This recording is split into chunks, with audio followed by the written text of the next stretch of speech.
거기 다시 끊을게요. 오케이. 자, 다시 시작하겠습니다.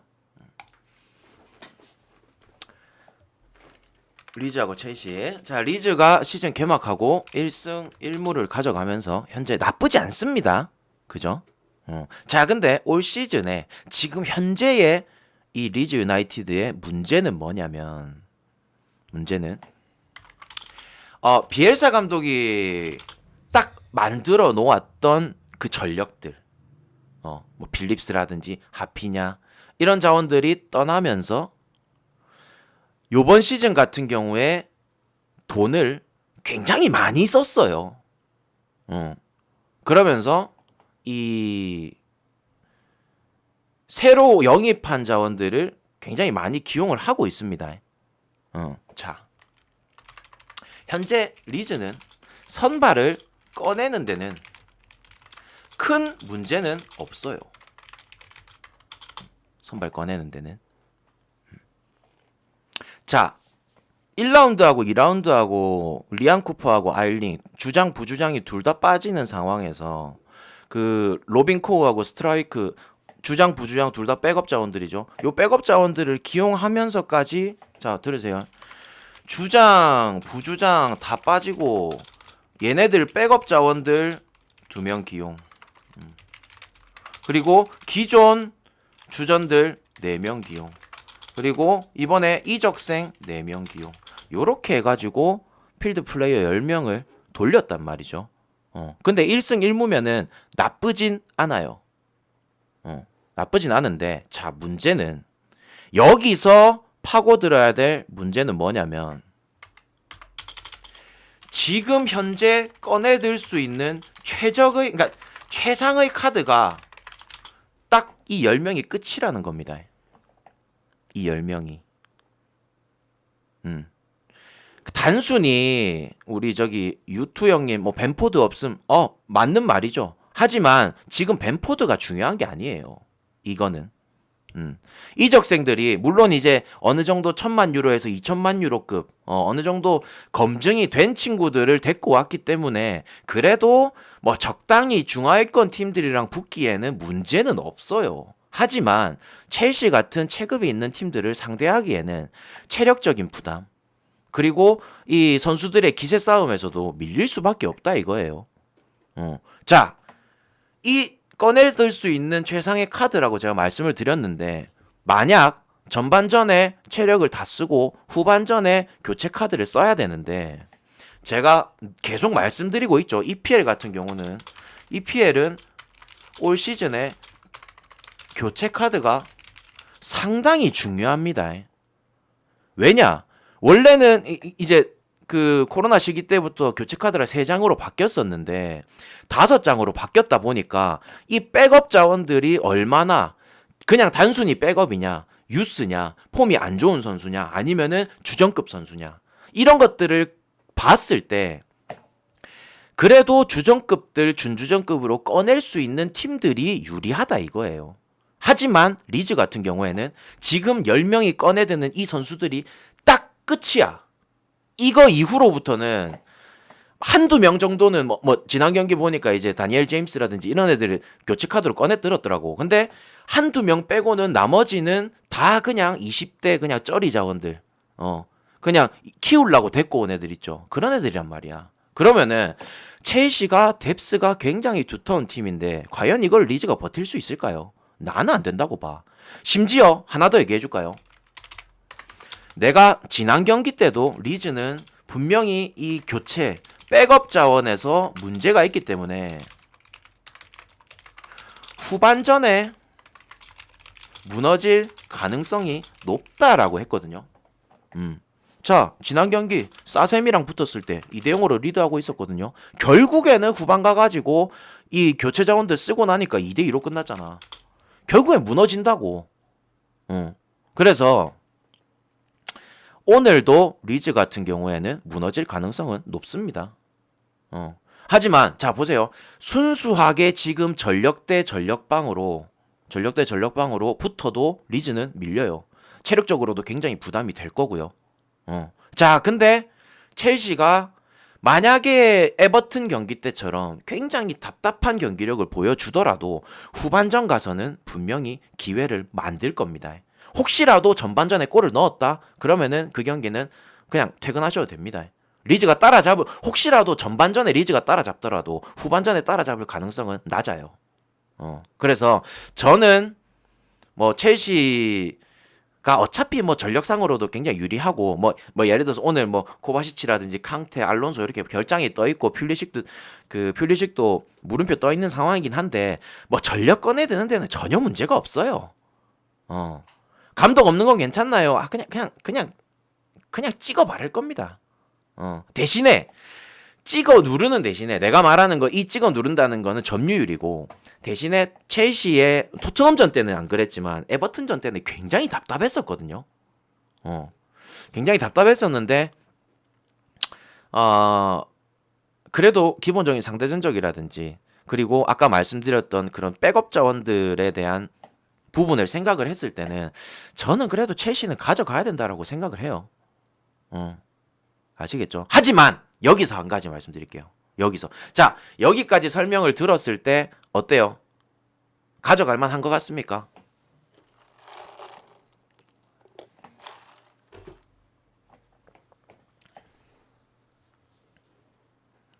첼시를 가져갈 만한 것 같아요. 지금까지 들었을 때는 오케이.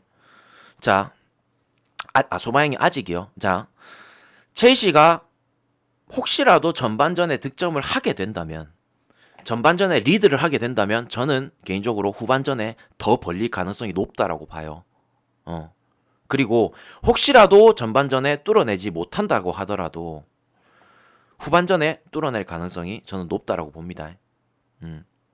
제가 말했어요. 지금 EPL 같은 경우에는 이 백업 자원들이 굉장히 중요하다고. 자, 하지만 한 가지만 말씀드릴게요. 지난 시즌에 첼시가 요 프리미어리그 빅6 중에서 무승부를 가장 많이 낸 팀이거든요. 그래서 올 시즌 내가 시작할 때부터 첼시 같은 경우에는 우리가 배팅하는 입장으로서 강팀 중에는 가장 좋지 않은 팀이다. 이렇게 제가 말씀을 드렸거든요. 그래서 이랬든 저랬든 저는 첼시는 주력급으로는 못 가겠어요. 하지만 부주력급으로 넣기에는 나는 그래도 충분할 것 같아. 그리고 혹시라도 저는 개인적으로 이 제시마치 감독의 리즈 유나이티드를 그렇게 좋게 평가하진 않습니다. 지금까지 제시마치 감독이 해온 게 있기 때문에 그래서 좋게 평가하진 않는데 요렇게 지금 백업 자원들도 안 좋다. 근데 첼시를 상대한다. 그러면은 조금 욕심이 있으신 분들이라면은 만약에 첼시가 전반전에 골까지 넣을 수 있다라고 가정을 한다면 마인까지도 한번 도전해볼 만하다. 일단은 한 골 차로 벌리는 순간 그때부터는 더 멀어지냐 마냐 딱 그 차이일 겁니다. 아시겠죠? 후반전에 교체 카드를 쓰면서 따라잡힌다 그럴 일은 없을 것 같아요. 아시겠죠? 그래서 저는 이 경기 첼시 승을 가져가되 부주력급 정도로는 가져갈 만하다. 아시겠죠? 이제 이렇게 얘기했는데 이게 설득이 안 된다라고 하시는 분들은 안 가셔도 되고 설득이 된다라고 하시는 분들은 그런가? 리즈가 후반전에 무너질라나? 이런 것들 생각해가지고 가져가셔도 괜찮을 것 같습니다. 자, 웨스트 브라이튼. 햄무보다 마인을 보시는 거죠. 저는 일단은 배당상으로는 햄무입니다. 배당상으로는 햄무인데 왜냐면 첼시가 에버튼전 때도 겨우겨우 PK골 넣어가지고 1대0으로 이겼거든요. 솔직히 필드골은 진짜 답답하긴 해. 그래서 리즈 같은 경우에도 전반전에 막아낼 가능성은 굉장히 높다. 하지만 후반전에 무너질 가능성은 있다. 그래서 저는 1대0승 그 정도.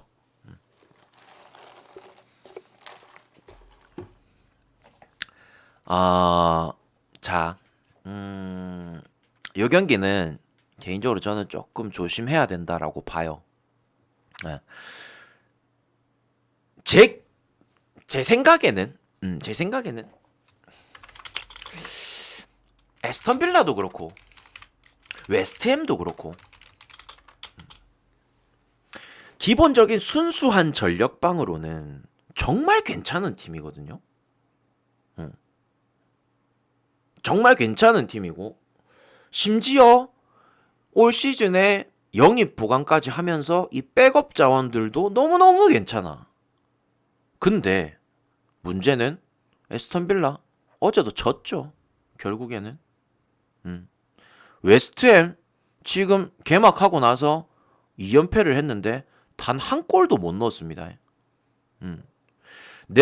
내가 프리미어리그 이제 프리뷰할 때 야, 이 팀들은 순수하게 기본 전력방도 괜찮고 그리고 지난 시즌 대비 전력 이탈도 없을 뿐더러 전력 보강도 너무너무 좋은 선수들로 해줬다 이래가지고 나는 좋게 평가한다 했거든요.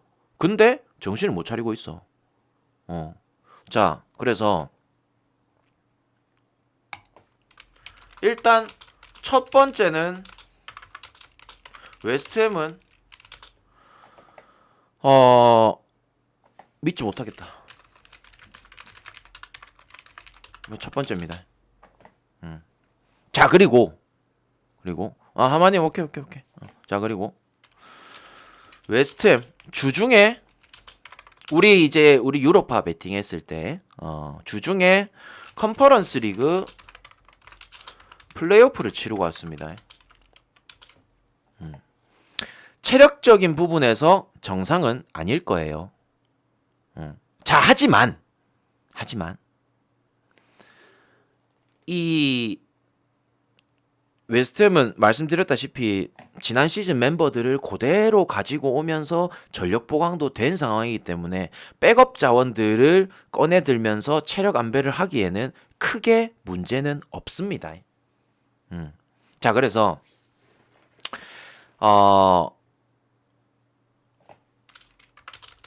믿지는 못하겠지만 절대 무시할 수는 없다. 아시겠죠? 오늘 일단은 전력을 보면요. 뭐 지난 경기랑 마찬가지로 전력 자체는 풀로 꺼내들 수 있는 상황입니다. 뭐 전력 누수는 없습니다. 그죠? 그래서 이 전력 누수 없이 경기를 치룰 수 있는, 특히나 맨시티전 때도 그랬고 노팅엄전 때도 그랬고 전력 누수 없이 경기를 치렀거든요. 하지만 골이 없었죠. 참 재밌습니다. 자, 이런 것들 일단은 기억을 해놓으시고, 전력 누수는 없지만 주중에 일정이 있었다. 이 주중에 일정이 어떻게 보면은 이틀하고 반나절 수준이거든요. 아직까지 체력적으로 그렇게 회복이 됐다라고 얘기할 수가 없습니다. 얘기할 수 없고. 자, 브라이튼 볼게요. 브라이튼 첫 번째 제가 계속 말씀드리고 있지만 브라이튼은 절대 우리가 베팅하기에 좋은 팀은 아닙니다.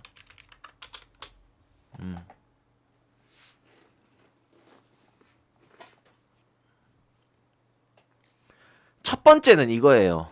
브라이튼은 베팅하기에 좋은 팀은 아니다. 자, 근데 야, 굉장히 재밌게도 있잖아요. 재밌게도. 이거는 형님들이 한번 생각을 해보십시오. 자, 전력에 누수가 없었던, 이거는 이제 타리그긴 하지만, 자, 레버쿠젠 결국에는 시즌 개막하고 3연패를 때렸죠. 그죠? 그러니까 개막하고 나서부터 전력에 문제가 없었던 팀들을 제가 얘기합니다. 자, 그리고 웨스트햄 2경기 다 졌죠. 그리고 라이프치 결국에는 개막하고 3경기 다 못 이겼죠. 무승부 경기도 있었지만 어제 경기도 지기도 했었고, 유독 풀전력으로 나오는 애들이 백업 자원들까지 괜찮은 팀들이 계속 무너지고 있단 말이야. 자, 그러면 웨스트햄도 저는 개인적으로 무너질 가능성은 있다라고 봅니다. 저는 봤을 때. 왜냐? 지금 이런 팀들이 계속 다 무너지고 있어. 그래서 무너질 가능성은 충분히 있다라고 생각을 하고요. 자, 브라이튼 일단은 시즌 초반에 분위기는 괜찮아요. 괜찮고, 야 형들아 잠시만, 브라이튼 지난 경기에 붙었던 게 누구지? 뉴캐슬이었나? 잠시만요. 지난 경기에 붙었던 게 뉴캐슬이지. 자, 뉴캐슬이랑 붙어서도 비겼어요. 나는 솔직히 올 시즌에 뉴캐슬 굉장히 좋게 평가하거든요. 왜냐면은 뉴캐슬은 실질적으로 겨울 이적 시장부터 감독도 바뀌었죠. 겨울 이적 시장 때 그 영입 보강도 많이 했죠. 올 시즌에 여름 이적 시장은 뭐 크게 보강은 안 했지만 실질적으로 중하위권 팀들이랑 붙었을 때 더블 스쿼드 만들 정도로 굉장히 스쿼드가 두터워졌습니다. 근데 이런 애들이랑 전력 누수 없는 딱 전력방으로 붙었는데 비겼어. 야, 나는 브라이튼이 야, 이 새끼들 생각보다 처음 잘하는데? 이렇게 생각을 했습니다. 그리고 뭐 아무튼 그런 와중에 그러고 있는 와중에 맨유 상대로도 잡았죠. 그리고 지난 시즌 말에 또 맨유를 완전 또 대파하기도 했었지. 그래서 최근 상대 전적도 브라이튼이 유리한 부분이고, 그리고 최근 이제 축구판 흐름상 이 풀전력을 가동할 수 있는 딱 중상위권에 위치한 팀들이 무너지고 있다는 점. 그리고 상대 전적 축구판 흐름. 그다음 또 웨스트햄의 주중 일정. 그리고 또 뭐 있을까요? 아무튼 이런 부분들 생각을 했을 때 약간 그런 거 있잖아요. 이거를 한번 가져가 볼까? 약간 요런 느낌. 가져가 볼까? 약간 요런 느낌. 그래서 제가 이제 여기에 이렇게 적어놨죠. 절대 베팅하기에 좋은 팀은 아니다라고 적어놨지만 저는 브라이튼 프렌을 한번 가볼게요. 하지만 웨스트햄이 언제 어떻게 변할지 모릅니다.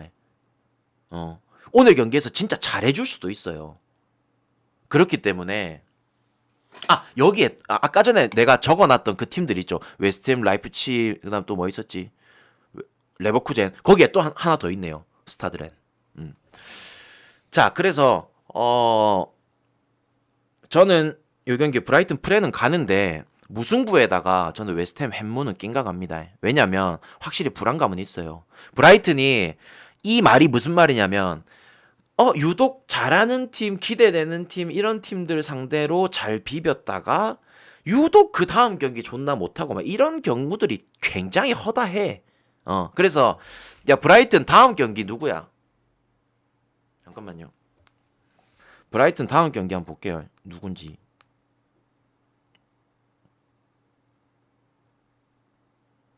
오케이. 리즈네요. 잠시만. 리즈라고? 잠시만. 오늘 리즈가 첼시한테 개떡 발리고 저평가된 다음에 브라이튼이 오늘 웨스트햄 잡고 서로 이제 평가가 브라이튼 홈이잖아. 그렇게 해가지고 평가가 딱 엇갈리는 와중에 리즈한테 지겠네. 오케이. 사이즈 나왔어. 좋았어. 그림 그려놨다. 그림 그려놨어. 일단은 형들아, 말했잖아. 토트넘 그 첼시전 때부터 해가지고 내가 뭔가 이 예언하는 건 또 들어오긴 하잖아, 그죠? 그래서 오케이. 요거는 정해졌습니다. 저는 아무튼 브라이튼 프렌으로 잡아가는데 보험 치실 분들은 저는 햄무 쪽으로도 간다. 이렇게. 자, 뉴캐슬, 맨시티. 1번 뉴캐슬이 비벼줄 거다. 2번 맨시티는 신이다.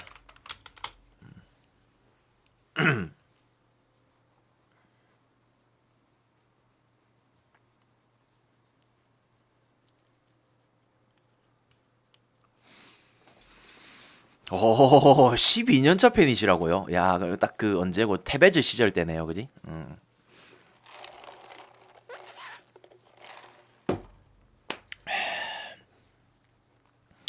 홈이라 비빌 듯, 맨시티가 무조건 이길 듯. 야, 형들아, 이게 재밌는 거 있는데 지난 시즌의 전반기 대비 후반기에 가장 잘한 팀이 어디게요? 후반기에 가장 잘한 팀. 그래서 뉴캐슬 에디아우 감독이 지난 시즌 후반기에 감독상도 받고 그랬었죠. 뉴캐슬이죠. 어떤 수준이냐면, 자, 뉴캐슬 같은 경우에 전반기에 단 1승을 거뒀습니다. 1승을 거두고, 물론 에디아우 감독이 처음에 들어왔을 때도 성적이 그렇게 좋지는 못했어요. 하지만 에디아우 감독의 겨울 이적 시장이 거치고 나면서 선수들이 보강이 되고 하면서 후반기에 19경기 중에 전반기 19경기, 후반기 19경기잖아요. 19경기 중에 12승을 거둡니다. 굉장히 잘했죠. 후반기에 12승을 거뒀다는 거는 승률이 60%가 넘어간다는 거거든요. 승률이 60%면은 어느 정도냐면, 자, 지난 시즌 3위 했던 첼시의 최종 승률이 58%였습니다. 토트넘의 4위 했던 승률이 55%였고요. 물론 이거는 리그 전체를 뛴 승률이긴 하지만 그만큼 후반기에 어마어마하게 뉴캐슬은 잘해준 겁니다. 그리고 홈에서는 굉장히 대단했었죠. 그래서 절대 무시할 수 있는 팀은 아닙니다. 아니에요. 자, 하지만 여기서 문제가 있죠. 이 19경기 중에 12승을 거두면서 당연히 무승부도 있겠죠. 당연히 무승부도 있겠죠. 자, 하지만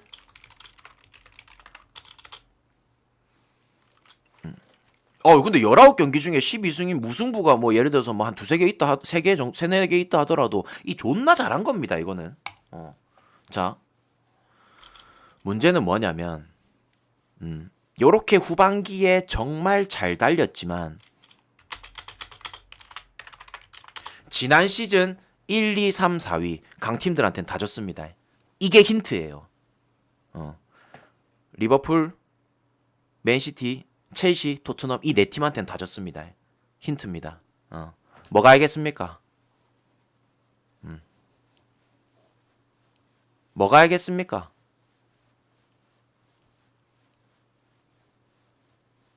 뭐 기준이 형님 발린 경기도 있고 그냥 진 경기도 있고 그렇죠. 일단은 그 맨시티 같은 경우에는 지금 솔직히 말해가지고 너무 압도적으로 잘하고 있죠, 그죠? 너무 압도적으로 잘하고 있고 뭐 뉴캐슬이 아무리 영입 보강을 잘했고 하더라도 체급 차이는 많이 납니다, 그죠? 그래서 나는 개인적으로 그렇게 생각합니다. 맨시티가 오늘 일반승 배당을 얼마 받았죠?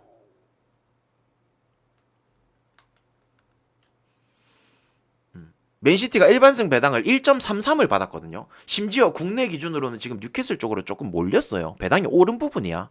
나는 맨시티 이런 배당 줄 때요, 일반승 그냥 감사합니다 하고 가져가면 될 것 같은데.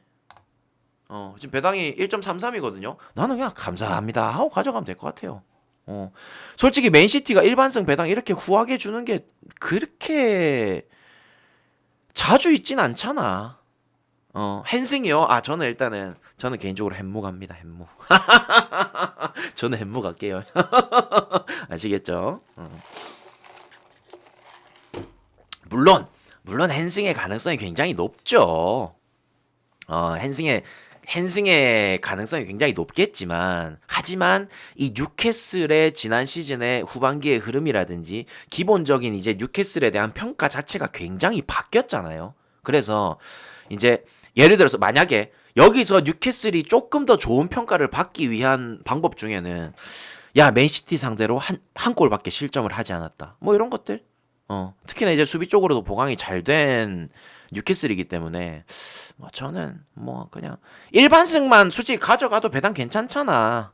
1.3대면은 저는 나쁘지 않다 보거든요. 특히나 맨시티 보통 1.0대 2핸디 받거나 1.1대 받거나 이런데 1.3대 주면 감사합니다 하고 가야지. 아시겠죠? 감사합니다 하고 가세요. 자, 요렇게 PL은 마무리하겠습니다. 아무튼 제가 말하고 싶은 핵심은 그렇게 뉴캐슬은 잘했었지만 1, 2, 3, 4위 최강 팀들한테는 꼬리를 내렸다는 겁니다. 자, 이렇게 PL은 마무리하고